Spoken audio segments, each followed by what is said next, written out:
Around the world, we're here in Toronto, Canada for the World Championship Series Season 2 Finals. This is the Premier League and we're about to jump in to Group B. Joining me here is, of course, professional gamer from Team EG, Chris Loranger. Not even close. Loranger? Loranger. Loranger. Loranger, and of course Kevin Van der Kooi, the playboy of StarCraft II. Welcome to the desk. Oh, Sean. You'll never stop, I'll never stop, Roddy. It's good to have you here. Good to have both of you here to talk about Group B, because this one's going to be a fun one. We can go ahead and look at Group B. We talked about this group a little bit just now, Roddy. This is a fun group. This is a close group. This group has the reigning champion in it. Do you look at this group as a group where we have first place already decided? No. And the 3 players challenging for second? How do you look at it, Roddy? I definitely don't look at it like that. Like, Polt is the favorite, just going by track record. And hey, he's the reigning champion, so he has to be the favorite in the round of 16. But his round of 32 performance wasn't all that impressive. And all 3 contenders here, they're all very serious players. Like, Harstem has been one of the absolute best Protoss players in Europe for over a year now. You know, almost everyone would say that he's the best, or Lil Bao or Showtime, but he's definitely up there. And those 2 French players, they're very dangerous. Marine Lord has been like kind of bombarded as like one of the most talented players in Europe, and Firecake is Firecake, but he showed us before when he played against Polt that he made Polt work really, really hard for it in Portrait, so he can do that all over again. I definitely don't think it's going to be a walk in the park for Polt. He's going to have to play his absolute best. All right, well, thank you very much, Kevin. Quick thoughts on this group here before we look at the first match. What are your first impressions when you look at it? It's a really close group. I think, like you said, most people are going to think Polt is walking away first place, result-wise. But to be honest, knowing these players and how much they practice and how much they prepared for the matches, I think Polt's going to struggle a lot. I would definitely shadow Rotterdam's comments that these top Europeans are pulling closer and closer to Koreans as time goes on. And as we move closer to BlizzCon, I think that's going to become more and more true. Whether one of them can get enough points to secure a spot at BlizzCon is another story. But they're really going to have to work for it, you know, this weekend to make that happen, and especially today. All right, well, thank you very much. Now let's turn our attention to the reigning champion. He won Season 1. He is a 3-time WCS champion title holder. Let's take a closer look at Polt. 1, 2, 3. 1, 2, 3. As many people expected, I had the same expectation, like I will get first place and TL will get second place, but it was opposite. I got second and he got first. But anyways, the result is same. Anyways, we both go into that round of 16, so it's okay.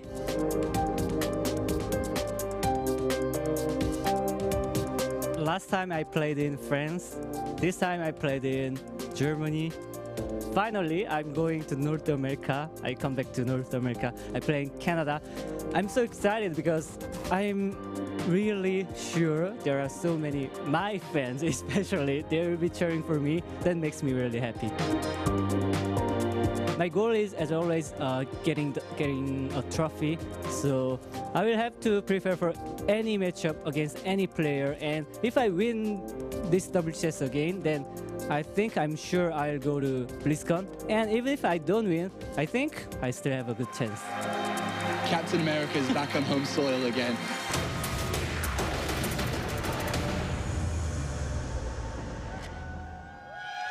Ladies and gentlemen, the reigning champion Polt there with some words on the playing in this tournament and the top 16. He said in the round of 32, I remember, that he was going to win a 4th title and a 5th title for the rest of the year. Roddy, what are your thoughts? I mean, I think that's going to be a little bit of a stretch. It's not impossible. It's never is with Polt, but I don't see him winning all 3 seasons this year. That would be ridiculous. Then we should just quit WCS and just call it Polt. Let's call it like Polt's the trust fund or something, you know. I mean, we've already seen one of the finalists play today. Hydra from Season 1 looked absolutely dominant. Are we expecting the same performances here from Polt today? He's the reigning champion. He's got 3 titles to his name. He's won so much money, so many titles in his career in StarCraft II. Are we expecting him to just blow it off up there? I don't think so. I mean, people like to call him Captain America, but this is Canada, and I don't think his superpowers really come into play here. He's obviously, you know, he's got so much X factor, you know? He just always has what it takes to win games, but I don't know. I just haven't seen the strength that I used to see in him, especially in the round of 32. But we'll see. Yeah, he did drop a series against TLO there. Yeah, I kind of feel the same way, but on the other hand, how often have we made the mistake that we look at Polt in a round of 32, and then it's like, you know, he really didn't look that good, and in a round of 16 he looks a little better, and then in a round of 8 and a round of quarter semi-finals, suddenly he's like, oh my god, Polt is back. And it's like, no, Polt is not back. He's like never been away. Stop trying to talk him down. So, but I still kind of agree with Honk. Like, you don't lose series on purpose in WCS. You never do. And this is a very dangerous group, so I don't think he's going to steamroll this group. Well, one way to look at it is first match, we'll see how good he's playing, and then I think we can take it from there. But he's playing against the Dutch player Harstem, who's had an interesting road over the last couple of years. Let's hear some thoughts.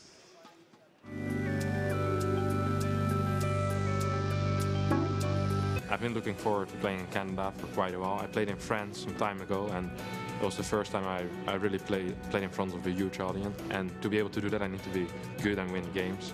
And yeah, I think that's one of the main reasons why I play so much and try to keep on improving. It's really fun playing in front of an audience. I've never advanced from an offline stage in WCS before. I made it to the round of 16 before, but normally round of 32 was playing from home, and I'm very happy to finally be able to perform offline as well. Harstem wants to go on to the round of 16. He wants to go on to play in Toronto, and with this many 6-7 Dark Templar with his army, he's gonna win. GG, Harstem is going to Toronto. And he's pumped, man. He is pumped. If you're not in WCS, you don't really count, and it feels like you just wasted 3 months of your life. I didn't feel very strong, but after that I started practicing a lot more, and I'm feeling a lot more confident right now in my play than at the start of the year. So far, I'd say it's okay.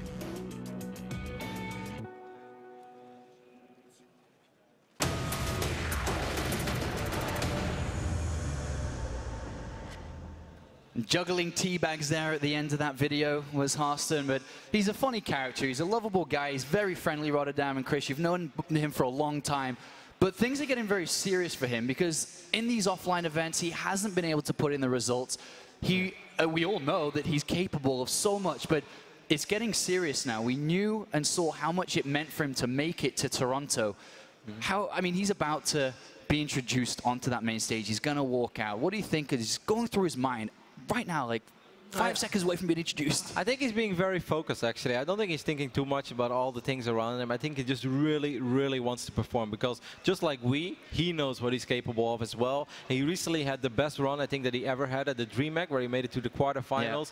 And, you know, like making it that far, that was awesome already for him. But of course, he wants more. He doesn't just want to make it to a quarterfinals and then lose 0-3. And people are like, well, you know, good job, buddy. You're the best non-Korean. Like, no, he wants to go further. He really wants to be the Koreans. And I don't think he's afraid to go up against Polt. I think he's very excited, and that's often the right mentality to have. All right, one final question then before we introduce the players to the stage. What is it about Harstem that's changed in the last 6 months or so that's given him or pushed him in the direction of a top 8 at DreamHack, that he's playing in the top 16 here in WCS? Confidence. I would definitely say confidence. You know, as the players just start getting better and better results, it just builds up. A lot of players are really talented. They have what it takes, but they just never get that confidence. They don't shake those nerves, and he's starting to shake those nerves. And as he does that, it's just an exponential growth. And hopefully we can see that today in this match. Thank you very much, gentlemen. It's time to welcome the 2 players from Group B to the stage. Thank you very much, gentlemen. And we heard Huck saying Captain America. Well, this is Canada. Well, guess what? It's still North America. It's still closer than he'll ever be somewhere else playing in a tournament. So we'll see if he can really show his powers once again this weekend in the Season 2 finals of WCS. It is the multi-WCS title holder, the defending champion, playing for CM Storm. Well, everyone, welcome Polt.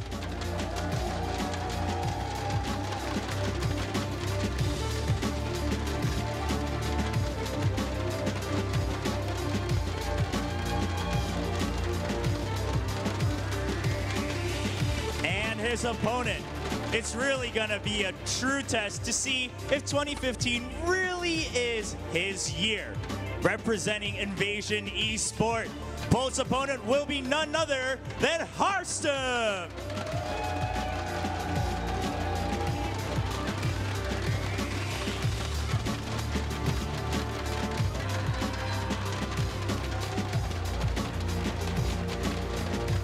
The action doesn't stop here in Toronto, Canada, as we check out Group B of the season finals. Players, please shake each other's hands, enter your booths, and let's get right into the match. When Polt first walked on stage, I thought to myself, he is owning it. He's so confident, he's enjoying it. Harstem came, and I thought, oh boy, is he overtowering Polt up there? He's huge. Those Dutchies, man. The Dutchies. Look at this. I feel the same way right now. Me and Polt, we can relate on this. Yeah, we're sat over here a little bit shorter than you, Roddy. But is the, you know, how tall these are a true representation of how well we're going to see these play? Because, you know, as dominating as Harstem looked up there, this isn't a boxing match, it's a game of StarCraft, and we know. I think I would put my money on him then, though, if it was a boxing match. Yeah. Well, it's StarCraft, and this is a match between two players, but one has done so much in StarCraft over the years. From 2010, 2011, when he picked up his first tournament, to 2015, to where he won a tournament just a few months back in the Season 1. And then we got Harstem, who, for the first time, really gained something at DreamHack with that top 8, and now he's here for the top 16. Just almost a David versus Goliath in terms of results, Chris. It's funny you mentioned that, actually. Back in 2010, during one of his first results, when he won that Super Tournament, he beat me. And he was a no-name. He was Optimus Prime. He's been in the game for so long. He's had so many results. This is just another notch on his buckle. And for Harstem, it's, you know, maybe one of his biggest results. Yeah. If not his biggest for sure. Besides DreamHack, I haven't really seen too much from him as far as LAN experience. So he really needs to rack in the points if he wants a shot at getting to BlizzCon. And he's capable of beating Polt here. It's not a matter of fact that, all right, Polt's 95% going to win this. It's not like that. There is a chance here today in this best of 3 where the player from the Netherlands can come out on top and surprise a lot of people. Roddy, Holland has 2 players in the top 16. It's a great thing to have. We'll talk about that in a moment, but Captain America is such a giant. Look at those stats. 41 wins, 14 losses. He's in the top 16 easily. He's currently ranked 8 in the world. His stats for 2015 are complete domination. This guy is a beast. I don't know what's more impressive, just like his win ratio or just the amount of games that he has played in WCS. He's always been there. I think there has been one season he has lost in the round of 16. Other than that, Polt has made it at least to the quarterfinals or further every single season. And that one season was Season 1 2013. Like, if you talk about consistency, they don't get more consistent than that. And he plays today for a position to move through to the winners match. But going back to Harstem, and in a minute we'll look at the matchup between the two of them. But Harstem representing your country well, Roddy. I mean, there's no secret over here that you are from the Netherlands as well. Yes. You've got 2 players in the top 16, a great feat. Not quite as good as France, who do have 3, but good representation here today. No, very. I'm very proud of the guys. They've been around for a long time. I do think we should mention the maps real quick, as Echo is going to be our second map. Iron Fortress could potentially be our last map. And we're going to open things up on Cactus Valley. And that is something that kind of surprises me. I don't know if you feel the same way as me, Hawk, but I feel Cactus is a difficult map as Protoss. Especially against someone like Polt, who is like multi-prong, Nexus sniping beast. He's just a machine of dropping and catching you out of position. And Cactus Valley, it's not an easy map for Protoss to move around. You have a third base that's either very far to the side or a giant cliff in between you and your main base. Well, what is going to be the key factor? If that's what we're expecting from Polt, the drops, what is Harstem going to do to stop that? Win on 2 bases or 1. Yeah, if he's going into late game, he's going to need a lot of vision, and he's going to need like just superb control and just splitting his army, making sure that he always. It's just such a hard matchup for Protoss in the sense that if you make one mistake and those medevac units get into your base, you're in a lot of trouble. You're going to take a lot of damage. So Polt has in the past said the longer a game goes against a player he feels that he's better, the easier it becomes because he's better, he's faster, he's stronger, he's able to outplay his opponent. Is that the case here? I don't think Harstem's, you know, that far off from Polt. I casted his games in Burbank, of course, and he was the most solid player I casted out of those 2 weekends. I think he's going to surprise a lot of people in this game. All right, Roddy, key to success for Harstem first. What has he got to do to win this? I'm still a little bit on the fence, because on one hand, I truly want to believe that he can do this, but very recently I casted an Intel Extreme Masters qualifier, and he played against another Dutch player, you know, one that could potentially make some waves in Season 3, U-Thermal, and U-Thermal just kind of demolished him 2-0. Then I spoke with Harstem, as I kind of thought that PvZ was his strong matchup and PvT was the weakest, maybe that's why. He's like, no, I'm actually feeling really good against Terran. I was like, really? I was like, but the games I just casted, like, he's like, you know, that happens once in a while, it's just U-Thermal. He's like, but overall, I'm really solid against Terran. So I'm not sure what he has up his sleeves. I think the one key thing has to be, you know, just be flexible and switch it up. All right, Roddy. Thank you very much, Chris and Huck. It's time to go to the casters for game number 1 of Group C. I think we do have a quick pause, so we are going to slowly get into this. Going over to the commentary team, let's begin. Thank you very much, Apollo. And now, I'm Nathaniel's with me in control. How are you, man, as we do have just a very slight delay getting into this game? I am doing great. This is going to be awesome. I'm so happy to be casting. It's going to be fun. Yeah, it's a really interesting match to look at, of course. Goes without saying, any Terran out there, myself included, very exciting games Polt always brings to the table, especially when you just look at the way that he plays. We already heard it mentioned before. The drops, the Nexus sniping. If you are out of position, Polt will punish you for it, and if you're not, he'll pull you out of position. And Polt's been meta-proof, because what you just described is basically, like, if he came out with a cookbook, it would be one of the most bland cookbooks ever, because you'd just be flipping pages, be like, it just says pick off another Nexus, and he's like, well, yes, that's what I'm going to do every time. And he's been doing that since 2011 or 10. I'm not entirely sure when he first started, but it was since the beginning. And like the guy said at the analysis desk, it's going to be difficult for Harstem, because these maps, a lot of them, the third base is getting further away from the natural and the main, and a lot of times that gives that space to the Terran to really pick apart their products. It can be tough.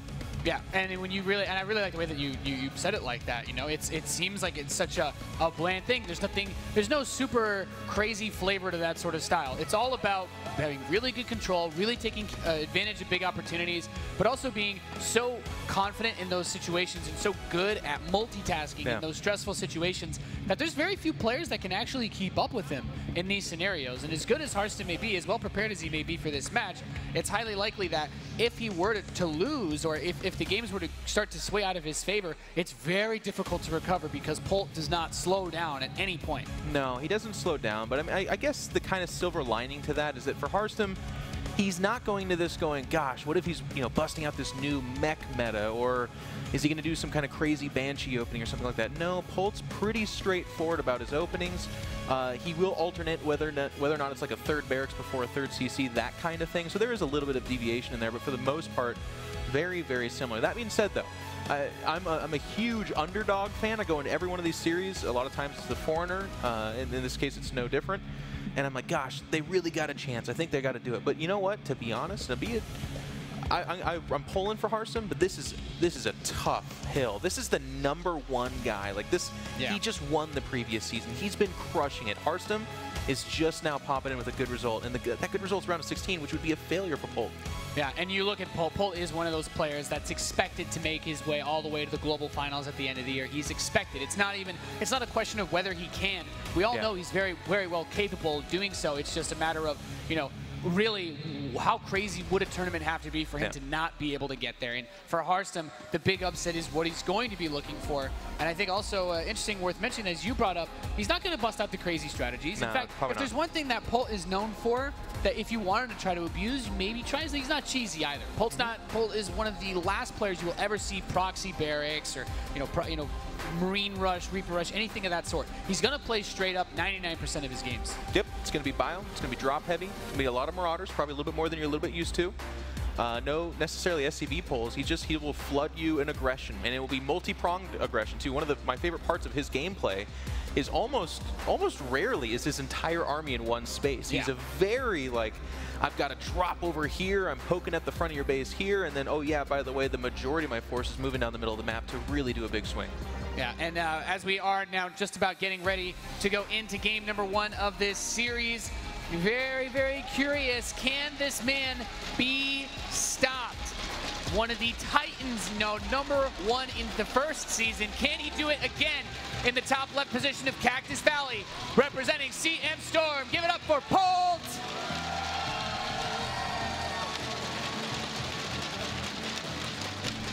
And the underdog from the Netherlands, can he make one of the biggest upsets we would see in this tournament from Invasion Esports? He's Harstem.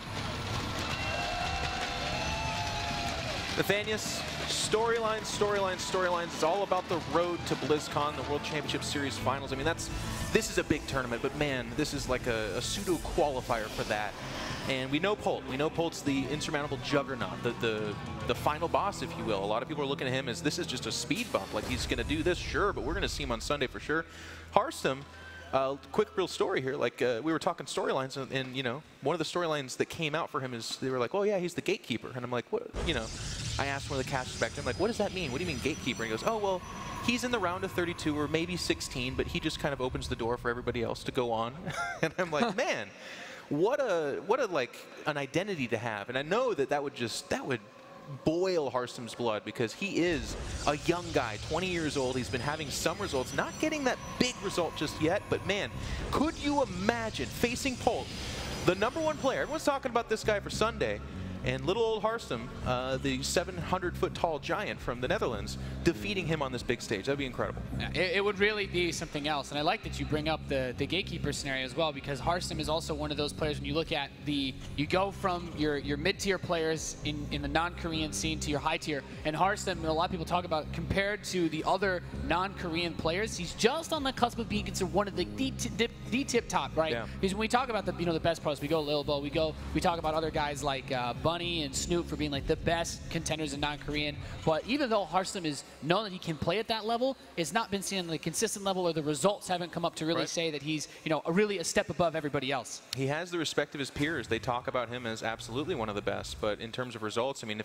if that's a storyline for like Lilbo, who's this kind of underdog coming up as one of the absolute big giants of Europe, then that's especially true for Harstem, who's, I would say, been more prevalent for longer as well.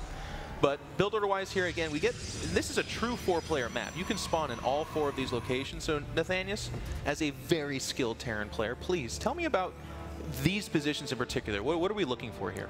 I mean, with these spawns, we talked about drops, right? That natural expansion, there's a lot of area that you can use to enter that with medevacs. And then, at some point, the Terran player usually being more aggressive and out on the map, you take control of that center position, that Zelnaga Watchtower. While the Protoss is playing defensively, it gives Polt opportunities to send drops from all sorts of different directions towards that lower area into the main. But, we can already see from just the beginning, very confident, very strong opener, command center first with actually a pretty quick third barracks too. Yeah, 3 barracks. He's going to be very bulky in terms of the early game bioforce here. But, to your point, a real subtle thing that you mentioned that I really like, but it's kind of a linchpin moment here. He needs to control that middle tower, does Polt, if he's going to have access to multiple entry points for those drops. I really think if Harstem can kind of, maintain the fear with, let's say, Blink Stalkers or that mobility or something like that. We do have a Stargate opening here. Then he actually kind of shuts down a lot of the drop points, because the natural is the one that's facing the Terran, kind of the fat underbelly of it. And that's the predictable spot for drops, but with his main tucked away beneath that, he's looking pretty okay. This is all theory, but I get excited about theory. Well, at the same time, you mentioned the Stargate coming out. We have the Oracle. It's a straight shot from the natural to the main base of Polt, and that does open things up, because this SCV is going to come in. There's nothing really to see. Right. And this late in the game, going in for that scout, it's unfortunate you don't immediately get to the Protoss player's base, but that's the nature of the 4-player maps, and that's what makes it easier for Harstem to deny that scouting. So if he wants to take down a Juggernaut like this, catching him off guard, that's one way to try. Absolutely, and you said Juggernaut, and you couldn't be any more right. I mean, look, he's already got the Marines parked inside the mineral line. This guy has faced an Oracle or 2 in his day, probably about 1 million. He's ready, and he needs to be in that position, because these are slow Marines. They don't have stim just yet. It just now got started. Not even missile turrets. So he's even cutting a couple corners here. Yeah. And this Oracle's going to pull in, and it's going to immediately see 6, the magic number of Space Marines that can absolutely take on an Oracle. And a couple SCVs will go down here, which is not a bad start. Yeah, I mean, at the very least, you don't have the missile turret, so this Oracle can kind of play a bit of game of tag, gets a couple SCVs, still able to make something of it. But, it's not that game-ending damage like what happened with 4GG when he played up against Gung Fu Bandit. No, but 4 is a good start, and the start is kind of a key word here. That Oracle lives, so it kind of goes on to perhaps return all of a sudden. Polt's like, well, do I need missile turrets? Do I need to leave Marines in between? I probably need to stay a little bit closer to home, and this gives that freedom to the Protoss player Harstem to maybe start going for the additional tech, because it's not going to be Oracles all day long, and we can actually see it's going to be a robotics bay for Colossus, and that's interesting. A lot of people have been following this up with Blink, and again, taking advantage of that mobility, but Colossus, you said game-ending damage, Nathanius. The Colossus can deliver that kind of damage in spades. Yeah, and he's even reinforcing this. He's getting like a bit of a backbone before those Colossi come out with this Immortal that he's getting to, just in case there's any type of play where he tries to dive on top of a Colossus or even consider dropping on it. It'll be a really effective tool for killing any Marauders that try to get up close and personal. And I'm excited, because you talk about diving on a Colossus or dropping on it. A lot of people will be like, well, that's just so gosh darn aggressive. But Polt is that aggression, man. He's some kind of avatar of aggression. And that's definitely something we could see possible here. You talk about backbone. We see Immortals coming out, kind of bolstering that Protoss composition, again, just giving it a little bit more stopping power. Very strong against the Marauder and good at tanking damage. What I like about the Oracle staying alive, by the way, is yeah, it's going to get an SCV kill or two here, but look at it. It's poking in, says, okay, Starport's just about finished, but not quite, so I've got a little bit more time.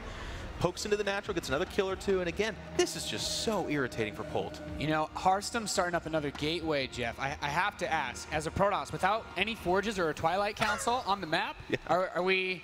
Is it going to be is he going to go for 2-base push? Is it an option, or is it likely that he takes a third and then just drops 2 forges? Option, yes. The nice thing about Protoss play and with their Chrono Boost is that they can kind of take those other techs a little bit later and then make up the difference by speeding up the production of said tech. So it's not necessarily written in stone here where it's like, yep, he's absolutely going for a 2-base timing attack, but he's done decent damage with the Oracle. As you pointed out, he's not really planning it beyond this.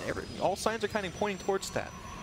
This has me only a little bit concerned as the Observer sees that Polt has a small force out here. Catching this off guard would be really nice. He forces out the stim, so already these units take a bit of a, quasi-permanent damage. He's got the medevacs on their way there, but it's also going to limit his ability to drop if they have to run to the center of the map too. It has an effect. It has a small effect here. Close in supply are these two players. A great start for Harstem. Again, he's on top of the tech here, and if you keep an eye on that production tab, there's still no forges. There's no third nexus. He's moving out as Harstem. The gatekeeper is opening the door for himself in this case. He's going to really go for it, but oh my gosh, like 2 ships passing in the night. Okay, he is aware of it.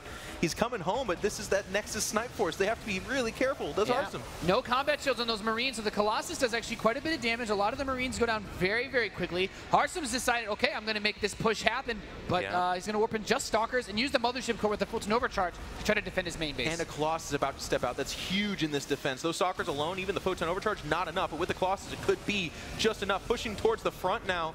Polt is realizing, wait a second, this Protoss is a pretty prepared guy here. He's got 2 bunkers about to go down, and that might be enough. He really needs to slow down Harstem because Harstem is here right now. And again, no additional tech. He's going for this. This is a really interesting position because Harstem's able to, well, actually, as I say, Polt actually starts at third base while the army is on his front door at the third. Quite brave. He's going to use this Hallucinated Phoenix to bait the mine shot over the SCVs, and Harstem's just going to push in the first bunker very low. He knocks it down. There's still another bunker left. Most of the Zealot meat shield is being cleaned up, and Polt's using those drops to try to clean up the pylons and prevent the reinforcements. Jumping on the Colossus, as predicted, Nathanius, the third Colossus, does die, and that's a huge blow to the attack potential of this Protoss player. He's getting held up. He kills a bunker, but who cares, man? He's got a whole nother bunker there, and again, I don't think there's actually an observer either, so that hallucination was really nice, but otherwise, this mine is a problem. Yeah, he needs to be very careful, though. The Colossi are showing up once again. There's still that Immortal anchoring this if he does get too close. The SCVs come up to repair. Pulls the one Zealot away to take that mine shot once again, but this is still a very tough army to crack into with that bunker support. Yes, the bunker's doing such a great job of anchoring. I mean, notice the Colossus shots continuously going towards the bunker where their AoE is rendered slightly useless. Meanwhile, Polt's army is growing, and you talked about that third that went down to the third. I mean, that should be a huge risk, but if it's not scouted, it will finish, and that's another base. Yeah, he could have very easily canceled that third if he even just had that Oracle go kill the SCV there and delay it at the very least. He's going to push in once again. There's force fields. He closes some of the bio in, but that bunker is still, as you said, soaking up the majority of these shots. The SCVs are repairing it from a safe distance. And now the Stalkers are actually too choked up to advance in this position. Remember, they don't have Blink. There's no charge. He's only left with those ranged Colossi to really make this army work. And picking off the pylon behind this reinforcements are further and further away for our Protoss player Harstem. He's pushing forward. The medevac count is rising here as well. Good force field. They're actually kind of pinning forward some units, but the attack potential of this army is just, I don't want to say dwindling, but it's definitely softening. Like without that third Colossus and immediate reinforcements, Harstem's attack window is being closed. Yeah, I mean, I'd almost like to see at this point just how much damage that bunker has soaked up in this game. It has been crucial to have these static defenses set up, and Harstem's going to try to push in potentially just one more time. Still, none of those things we talked about earlier in production. That bunker finally gets destroyed, so he's in a position where he can fight against the actual army, but the Zealots are actually caught up behind the Stalkers, not able to get up front. The Colossi still alive. Perhaps Harstem thinks his dream is as well, but he's very, very far behind an army supply. Here comes the push. Some SCVs just trying to soak up some damage. They're going after the Colossus. There's only 5 Stalkers here, and Polt is pushing out. Zealot's going to try to tank the damage, but Polt's going to sidestep them, going after the bigger targets, the Colossus. Great micro for both these players, including Harstem, who's doing more damage than I thought possible, but it looks like he's just drying up. There's not enough here. Yeah, with this many medevacs, the healing potential is also really, really high, considering they don't even have any energy. The Colossi get chased down, snapped up, and that Oracle even trying to contribute, but it's just not enough. And Polt lost a lot of SCVs to make this attack work, but he's got that third orbital command. He's got the access to drop in that third mule. And Harstem is in a spot where, while it may look like the supply is a bit close, that third command center is going to cause things to scale very quickly with how fast he can reproduce those SCVs and get resources off of those mules. Yeah, 20 SCVs down, like you said, but that third CC is all of a sudden becoming absolutely pivotal here. The Oracle sees a transfer SCVs. He's happy to see not many at the natural, so he's like, oh, okay, like there's a glimmer of hope here. If you look at the supplies, a 20 supply advantage for Polt. The problem is, though, there's about to be another Colossus, but that's all there ever will be. There's just going to be another Colossus or two. There's no Dark Templar. There's no Blink. There's no other option. Yeah, exactly. Polt knows what he's playing up against, and he hasn't even felt pressured enough to build Vikings because he's managed to snap up one Colossi at a time. Yes, you know, with an army like this, it's like, okay, sure, the mass medevac style that's been, you know, increasingly becoming popular is nice, but if you're a Protoss player and you actually get to 5 Colossi, it's like, well, good spreads are nice, but, you know, there comes a point where you're not going to be able to crack them without building some anti-air. And here we go. We talked about this. If you control the middle of the map, you will have the ability to hit the broad side of the Protoss. Here he comes, unbeknownst to Protoss, but there's like a scouting zealot warped into the worst world possible. And they're going to go after that forge immediately. This is, it's not even upgrading something. I think that was Harstem's like, he's like, you know, I should probably eventually get upgrades. Not going to do it. The Colossus, oh God, it gets picked off right there as well. And that's going to be too much. Harstem says, GG, Polt, taking care of business. Really solid defense from Polt, honestly. When Harstem sets himself up to make that big push, to try to make that upset play on the natural of Polt, you know, everything looks pretty solid. He's got a very, very powerful army. The biggest things that happened for Polt there were using the medevac drops that he had outside, because he could have tried to, you know, focus fire down the Colossus in the main base. Maybe he gets it, maybe he doesn't, but he's not going to kill the main. He's not going to deny massive amounts of economy. He brings it back. He snipes a Colossus that's being sent to reinforce. He kills all the pylons leading up to the army, so Harstem can no longer reinforce that big push. And eventually, Harstem's in a position where he has to take these attacks, and he has those 2 bunkers that soak up an insane amount of damage and basically make it impossible for him to actually kill any of Polt's units. And that kind of poise, Nathanius, is why he is your Season 1 champion. It's why he goes to BlizzCon, and it's why his record is, what, 41-14 or something obscene like that. My eyes just kind of gloss over when I see that much number. Most Terrans would just commit. They're like, no, I got a base trade. I got a counterattack. That's what this force is for. And a Photon Overcharge Colossus, like you said, that kind of force, it deflects it, no problem. But picking off the pylons, getting the Colossus, that's why we're looking at Harstem right here with just a completely neutered force. He's just like, a bunker was holding him up. 3 Colossus plus constant reinforcements, probably not the case. Yeah. But the little things, Polt does it in space. He's just so good.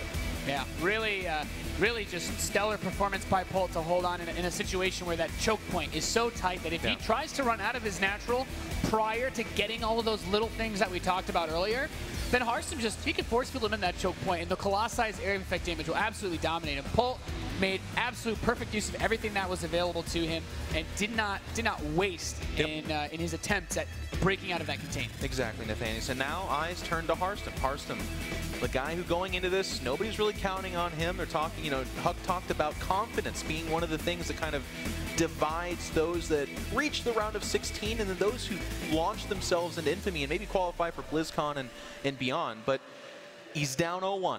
He's against the champion. He is the gatekeeper, as people are writing storylines for him. Does he want to be the gatekeeper? Does he want to be the guy that overcame those obstacles, carried the torch for foreigners, and did something amazing, and maybe upset Polt here in the first round of the round of 16? That's a big question. A lot of questions you have to answer when you're trying to become one of the top non-Korean players. Ladies and gentlemen, we're loaded into game 2 in the bottom right position. From Invasion Esports, he's Harstem.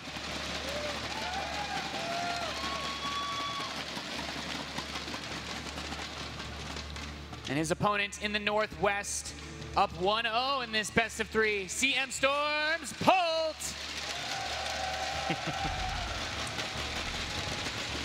Shout out to everyone making this possible. I think Flo, is she observing this match?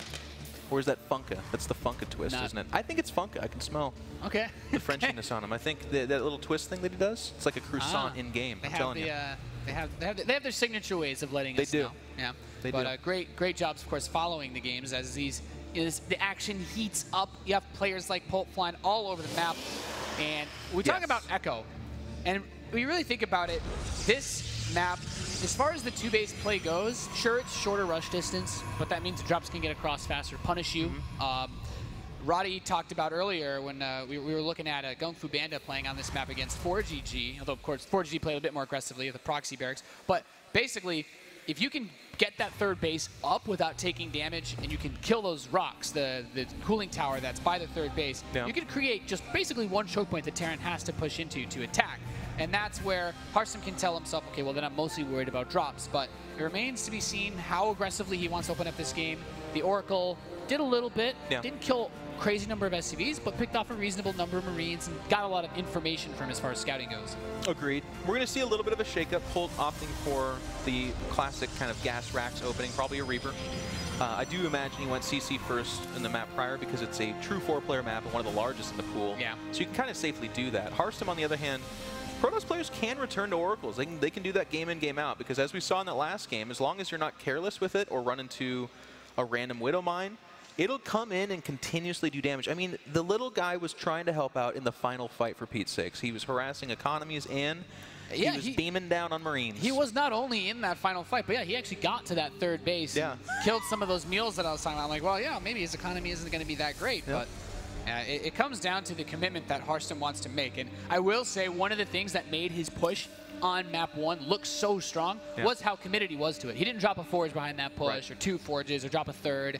You know, he put every resource he had into that push, and really it just came down to Polt, you know, basically being miraculous at StarCraft to defend that. Not, you know, I hear you, but miraculous, it's just like the cool under pressure. I mean, and that's, again, I had a professional career myself. That was something I could never do in those few moments where it was like, Jeff, you're almost going to do it. And I was like, Jeff, you're almost going to do it. Jeff, you're almost, and then I couldn't hear anything else and I would just lose. Yeah. It was just so hard to remain calm in that situation. But Polt, game 1, a 2-base Colossus timing attack. I mean, Squirtle's been doing that since IPL 300 years ago. Like, they've been around forever. They're very strong, and that's why they've been around for so long. Yet he did the little things, not the like blatantly obvious, like, oh yeah, he found 2 Colossus and killed them for free. No, he went away from a counterattack and did the right things to make it work. Yeah. So far in this game, Polt is actually opening up with one of those fast factories, a fast Widow Mine. So we could be seeing some quick drop play. And, you know, this is something that's super popular in the current meta. Most Terran players will throw this out in a best-of-3 at least once. I think in the Korean scene, it's still especially very, very heavily used against Protoss players. So Harstem has an opportunity where if he's able to defend it, he could be in a pretty good spot, because this delays your stim pack. This delays all those things that we talked about being really good in game number 1.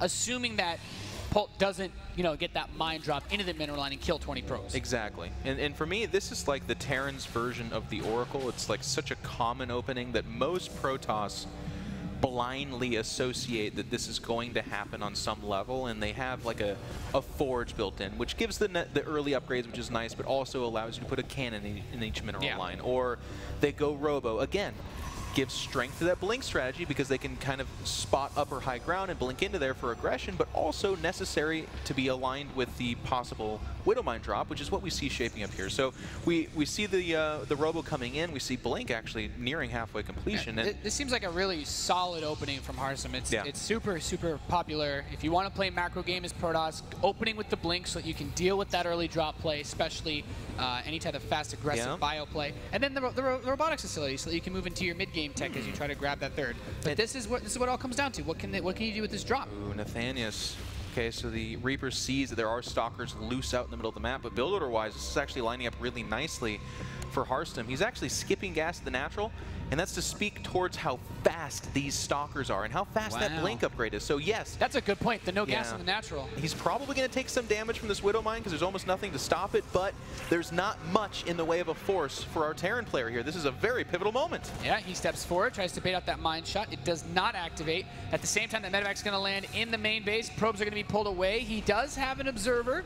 So he will be able to eventually clean this up as it's just now finished. So, you know, he dodges any damage, any serious damage from this. So now it's all down on what can Harstem do with this aggressive push. He's going to go forward. He actually blinks past the bunker. This is a super aggressive move. Gets right past it, goes to the back lines here. Stim is not yet finished. In fact, it's nowhere near finished, but there is a decent Bioforce here anchored by a single Marauder. And these Stalkers are quite weak, and they represent all of the killing power for Harstem. So he has to be very careful here. I mean, Harstem losing this army would be game-ending. So he pulls back. He did drop a Stalker or two in that aggression. But Polt, this is, you know, this is an army that's going to only get better. You know, you add Blink Stalkers, and occasionally Stalkers mostly snowball as you kill Bio. So Harstem did follow up with eventually taking those gases and now a third base. But I think it's a smart move to do that. Yeah. You know, unless that first Blink like magically does an insane amount of damage, which he couldn't do because Polt got his, you know, he's quite good at building units and defending those bunkers. So he already has Blink. He showed a very aggressive Blink forward. And right now, Polt has no Reaper on the map, no SCV. I believe he had that medevac, but I think it even returned home. So he basically has no eyes on the map. He doesn't know if Harstem is like, you know, I'm going 5 Gateway Stalker, I need to do this now. That's a really good point. Or if he's taking a third. And we know, as the people watching, it is a third. It is Colossi. So Polt needs to get this information soon, otherwise he could be in a lot of trouble. That's actually a really good point that you bring up. You know, as a Terran player in my own games, you know, when you see a Protoss make an aggressive Blink like that, you think to yourselves, how much are they actually committing? Like, he can't afford to throw this away if he's playing defensively, because if I kill all these Stalkers, then he has nothing, you know, if he's just taking a third base. So Polt moves out of his, you know, out a little bit more slowly. Definitely did not want to step outside pre-Stim. So now that Stim is complete, he can try to make something of it. But that's where Harstem tries to get that advantage, by locking down that third base while Polt is tied up with, you know, making sure he's not being all in. Another decisive moment here, Nathanius. Polt is opting to add a 4th and 5th barracks before a 3rd command center. And our champion, our Season 1 Destroyer of Worlds, is moving out.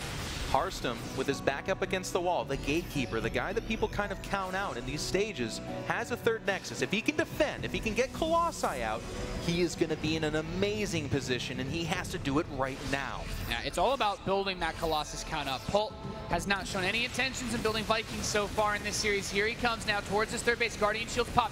Zealots are moving in. They don't have charge, but Polt steps back. He's going to respect this army. He doesn't want to take that fight just yet. He has to be careful about Blink Stalkers. You know, I mean, a lot of people would say, why didn't you just right-click the Nexus? But if he commits to that fight, he could lose both medevacs and the entire force. And with no third command center behind this, he would be basically dead in the water. Polt's so savvy, so good, knows that he's got to pull back and capitalize somewhere else. Yeah, it's actually that's a better point. Doesn't have to worry about the counterattack. If he has 3 Nexus against 2 base Terran, he's happy boy. Drop's going to circle around here. They're going to go towards the natural. We did see a photon overcharge over in the main. The Moisture Cores actually wandered a little bit too far forward. There's not enough to defend inside that natural. It does have the energy, and that looks like it's going to be a pretty solid defense. Now going after the Nexus is Polt. It's in low health. He is going to get the Nexus, but at what cost? That's every caster ever, and it looks like the Stalkers are actually not giving the greatest pursuit. If Polt can disengage and do well, I mean, he's doing so much damage in the natural, too. He killed all the Stalkers in the natural, and now these slow Zealots come in, and that's where those Marauders, those heavy Marauder play that Polt loves, really comes in. Because now we see Polt in an aggressive stance where Harstem is actually in a tough spot. Like, if he's able to hold on to that 3rd Nexus, he cleans that army up, then Polt's like, well, I don't really have enough to actually do this, but it's about it's a composition that snowballs because he's only adding medevacs. He's going to spread Harstem out so much that having 1, 2, maybe 3 Colossi isn't going to do it, because they're all going to need to move to different spots. Harstem needs to get up to 4. He needs to get 5 Colossus and take a big fight against all of it at once. And you can see Polt circling around. He's got a little force in front of the natural. He's got another force poised at the top of that 3rd as well. That is more than enough to kill a Nexus. And Harstem has been backed into corner, but I gotta say, Harstem holding on close in supply. The 3rd CC of Polt is only just now approaching 50%. Ooh, and this, the Observer in just the right position. Great play by Harstem. He sees the force moving in, probably looking to drop into the main. He needs to divide his force now.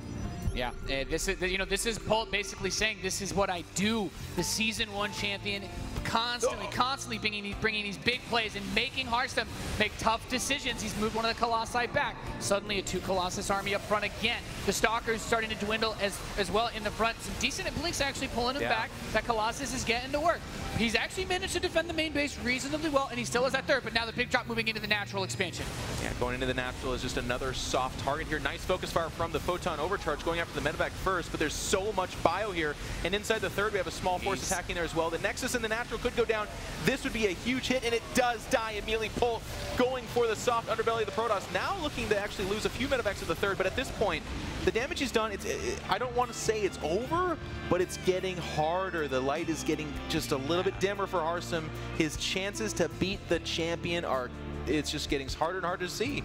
You know, in many scenarios like this, you clean up a decent chunk of that bio, the Terran player still doesn't have that third base mining yet. +2's finishing, you're thinking to yourself, can you do it? But he doesn't have charge either. So even with like a swarm of zealots and that upgraded advantage of having the +2 armor, I don't think he could take a big fight. I don't think he can move out. Nate, that's exactly it. It's like if you look at the armies together on paper in a direct fight, there's a really good chance Harstem could actually just flat out win that. But Polt's never going to allow that. He knows the situation. He says, no. The second you approach mid-map, my medevacs are hitting your natural. They're hitting your main. There's maybe a force outside your third, but I'm counter-attacking. If Harstem can get wise to that, which it kind of looks like he is, he's being really patient. He really just needs to be on equal bases. And if he can do that, get Storm, get a decent Colossus count, he can go toe-to-toe with the champion. Yeah, it's all about fighting with that big condensed ball of him because Polt has refused to build Vikings, but now he scans, he's like, oh, whole army's over there. Well, let's just skip on over to the main base now. And this is him just constantly trying to abuse that positioning. There is another Colossus in here, but is there enough gateway meat underneath it? They need to buffer, otherwise that one Colossus just won't do enough. And even 4 medevacs can actually kind of redo the healing here by a lot. The natural's under attack as well. I believe that's why the army's being held up. Harstem's doing what he can, but he's taking some losses. Only 2 probes, but a few stalkers did die here. Supply-wise, Polt, you can see growing, because that's the thing. Denies behind that charge, too. Yeah, exactly. Oh, that was actually a big deal. Losing charge there kind of redoubles on the fact that the Protoss player really can't move out. And you made a good point. You know, he distracted him with that follow-up drop at the natural, and now he's back in that third base. And you know, Polt is now finally mining off of that third, so he's got the income that he needs to get these additional upgrades. Without a Twilight Council, he actually can't move past this +1 attack, so he has to rebuild that. He's still so far away from having charge. I really don't think you can take a fight against Terran in the open without charge. He'll just kite you forever. No. So, like, Harstem's basically just, he's stuck. He's stuck in his 3 bases, and Polt has also been chipping away at that Colossus count every time he gets those medevacs in. Still no Vikings, though. It's worth mentioning. Like, it is, you're right, a few Colossus have gone down, but it's still, I think, 3, maybe 4 Colossus, which is more than a Terran would be happy to fight without Vikings. So for right now, Harstem is pushing off these attacks. He's holding on, albeit, you know, just barely. But he's got to get, oh, actually, nice little opportunity here. He needs to kill these medevacs. He gets a couple of them. The Stalkers are going to try to get out of here. This looks to be a favorable trade for Harstem. Kinda, no, he's losing too many Stalkers. I think without losing the Stalkers, this is great, but he lost, like, all the Stalkers. They all got choked up on each other, and then that Widow Mine hit as well. Really softened up the rest of the shields on them, so quite tricky. The Marauders actually going to step into this third base. The Zealots buffer just well enough. I mean, like, they don't have charge, so they can't attack, but I guess just kind of put them there as body blockers. I mean, look at the kind of effects of this onslaught of aggression coming out from Polt. You'll notice there's no upgrades queued up except for just now, and it's only +2 attack and +2 armor for our Protoss player. He's been lacking in that department despite the fact that we're a good 20 minutes into this game, and it's not his choice. Believe me, it's because he's been shoring up resources elsewhere, rebuilding those Stalkers, rebuilding the Colossus, and just flat out having those buildings destroyed in their own right as well. But that being said, charge once again being started here. There's the Temple Archive. Supply fairly close. Harstem backed into a corner, but he's still holding on. Yeah, immediately snipes that 4th base. Doesn't even look like he had time to cancel that. So Harstem losing some more resources. Nice things he's got going for him, of course. He's getting in towards that +3 armor, that +2 attack. Charge still very, very late. Polt securing this 4th is going to really, really complicate things for him. But also, the side effect of going for the Viking-less style is that as the Colossus production is now stopped, he's got 11 medevacs. He's going up to 13. The healing power on this army is pretty sick. It's amazing. It really is. Like, he's going to get into a fight, and you spread your forces out, and you know, mitigating even AoE on a couple of clumped up units will still be doable because of how many medevacs are on the field. Nathanius, Captain America now has free health care. I shudder to think of the implications. The dream. He's ascending to his highest of levels. This Bioforce is going to be pushed back here, but we know medevacs approaching that natural. And a good observer sees this army poised here, and it's all of a sudden like, hey, do you want a fourth or do you want a natural? Because you got to pick one or the other. Yep, and this is what Polt does. He forces him to make a choice. He comes up now to the natural. There's 2 Colossi here. He's like, well, that's not going to be enough to stop me from just sniping them. Steps forward, gets 1, gets 2, and now Polt just starts to mop up everything that's left over here. He sent his army over to the top right side, but, you know, you divide and conquer that Protoss army. That's how you play the game that is Terran versus Protoss. GG's called. Polt takes the 2-0. And moves on to the winners match here in Group B. Just a phenomenal series from him. Oh yeah, Polt not to be showed up by Hydra. Hydra went 4-0 in his group, made it look easy.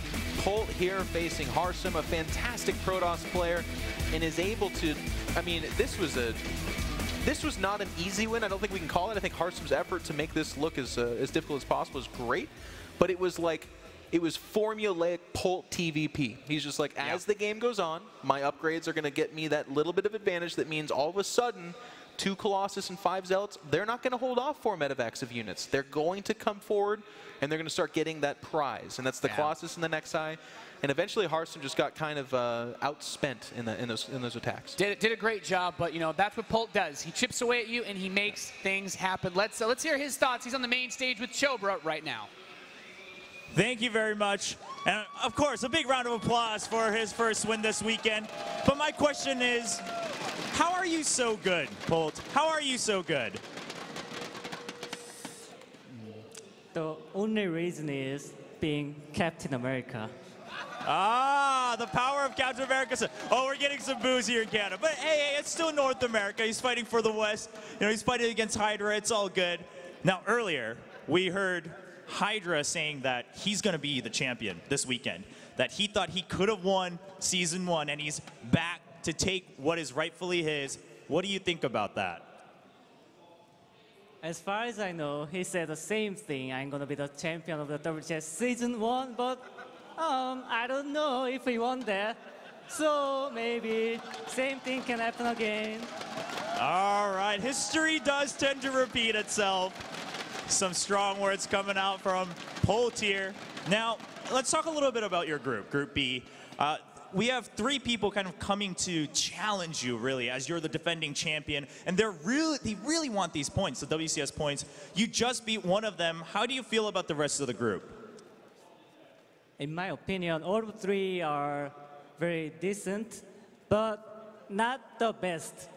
Like, for foreigners, I take Bunny or Snoot as the best, but like Firecake, Marine Lord, and Harstem, I think slightly worse, but they are also pretty good. I think if they get a momentum here, they have a potential to win the group and maybe get into the finals. But since I'm in the group, so only one of them will survive. All right, giving them a little bit of hope, but Polt is going to knock them at least down to the 2nd place in the group. What we'll have to find out in the winners match after this. Another big round of applause for Polt for winning his match against Harstem.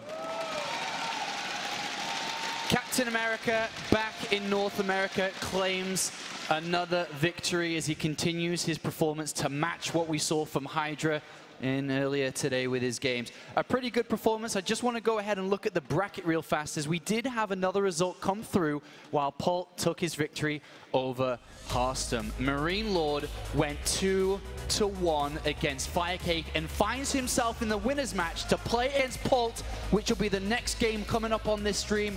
Harstem and Firecake get to fight again tomorrow as we go into the elimination and decider matches for each group. Let's go back though before we talk about Polt Marine Lord. That would be a little bit later on. Let's talk about that series there. What were your thoughts watching the games, Roddy?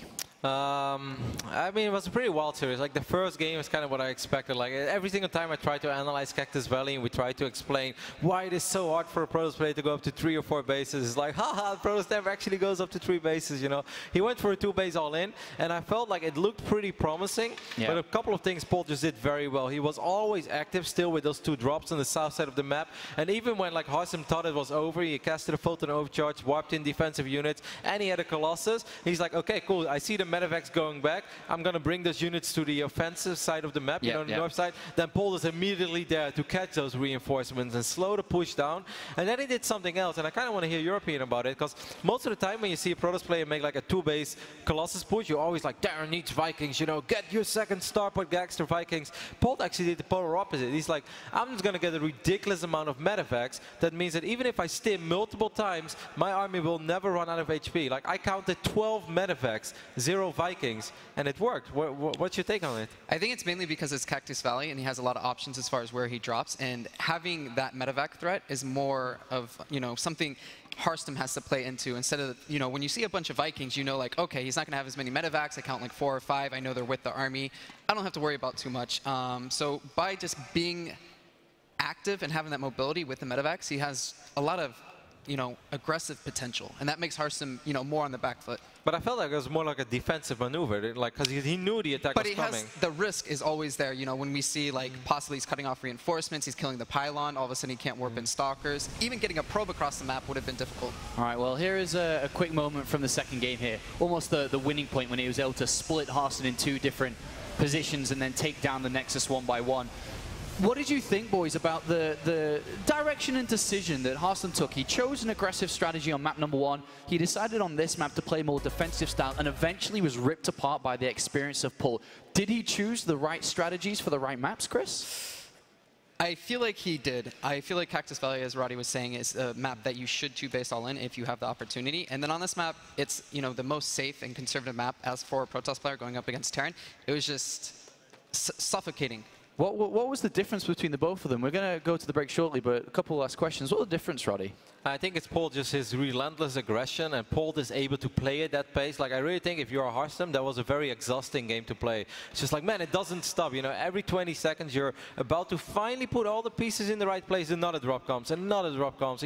He never had the 30 to 40 seconds that he would need to stabilize, to actually just recollect himself and be like, I'm actually doing quite all right. Like, we have access to all the numbers, so for us, it's slightly easier to see like how's this game going. And for a while, it was actually going quite okay for Harstem. But it's just that he doesn't know that. And if you're just on the pressure all the time, and also I think as a Protoss player against Terran, if you're only defending, I often say like it's sweeping leaves on a windy day, man, because like you may like clean up 1 medevac, but 2 more show up. If you never attack, it's almost impossible to ever win. And Polt did such a good job in forcing Harstem only to defend. All right, well, thank you very much, gentlemen. It's time to get ready for the winners match. This is going to be an interesting one as the reigning champion continues his terror streak in the round of 32. He's going up against Europe's, well, a rising talent as Marine Lord goes up against Polt.